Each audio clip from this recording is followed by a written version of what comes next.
Good morning students. आज हम पत्र लेखन में अनौपचारिक पत्र को समझेंगे, जिसे इंग्लिश में इनफॉर्मल लेटर कहते हैं।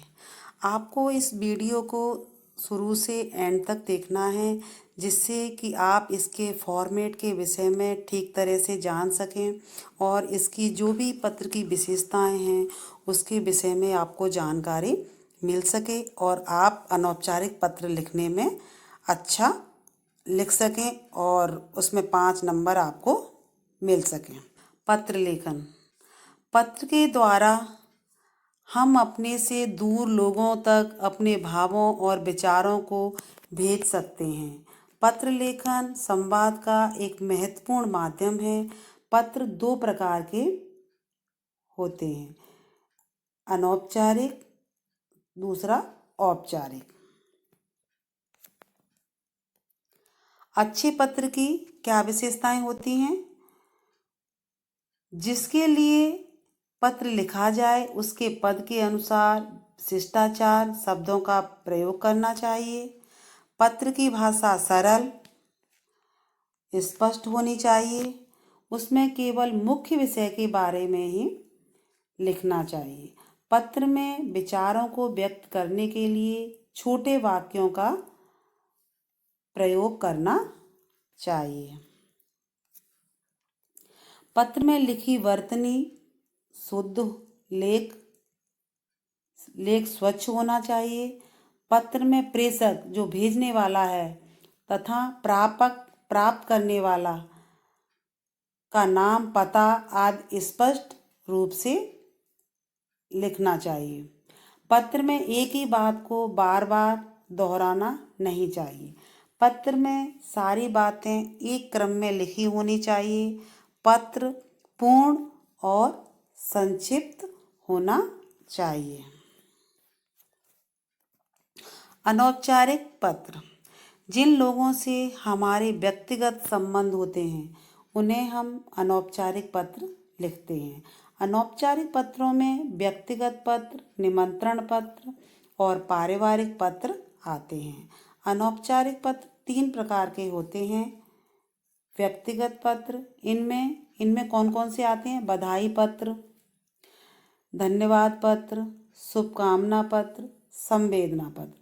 जैसे किसी को बधाई देकर के पत्र लिखना, किसी को धन्यवाद देना, शुभकामना देना और संवेदना दुख प्रकट करना। दूसरा है हमारा पारिवारिक पत्र। इसमें माता पिता के लिए, भाई बहन के लिए, रिश्तेदारों के लिए पत्र लिखे जाते हैं। तीसरा है हमारा निमंत्रण पत्र। ये पत्र जन्मदिन, विवाह आदि के उपलक्ष्य में लिखे जाते हैं। अनौपचारिक पत्र का प्रारूप, पता पत्र के ऊपरी सिरे पर बाईं तरफ भेजने वाले का पता लिखना चाहिए।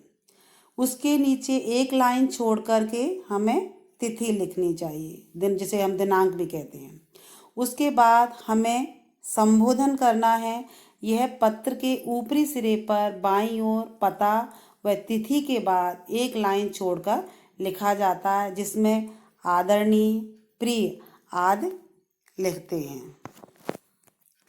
अभिवादन, अभिवादन अनौपचारिक पत्रों में अपने से बड़ों के लिए सादर प्रणाम, चरण स्पर्श आदि, छोटों के लिए आशीर्वाद, शुभाशीत मतलब अच्छा आशीर्वाद देना, इस तरह का लिखना चाहिए।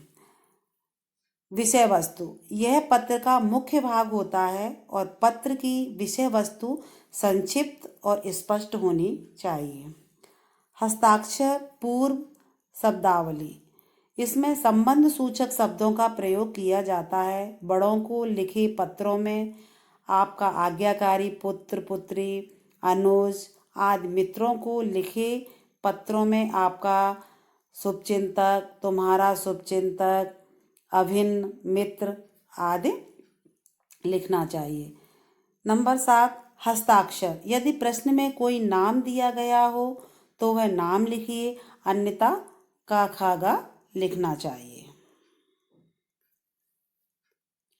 अनौपचारिक पत्र की ये जो तालिका है उसे आप बिल्कुल ध्यानपूर्वक देखिए कि जो संबंध है किसके साथ संबंध है, अपने से बड़ों के साथ जो हमारे संबंध है तो हमें उनको किस प्रकार संबोधित करना है। आदरणीय, पूजनीय, और स्त्रीलिंग है तो आदरणीय, आदरणीय, वंदनीय। और अभिवादन हमें उन्हें कैसे करना है, सादर प्रणाम, सादर चरण स्पर्श, सादर नमस्ते। समापन, जब हमें पत्र का समापन करना है तो हमें कैसे लिखना है कि आपका पुत्र या आपका भतीजा, आपका छोटा भाई, आपकी छोटी बहन, इस तरह अंत में समाप्त करते हुए हमें पत्र को लिखना है।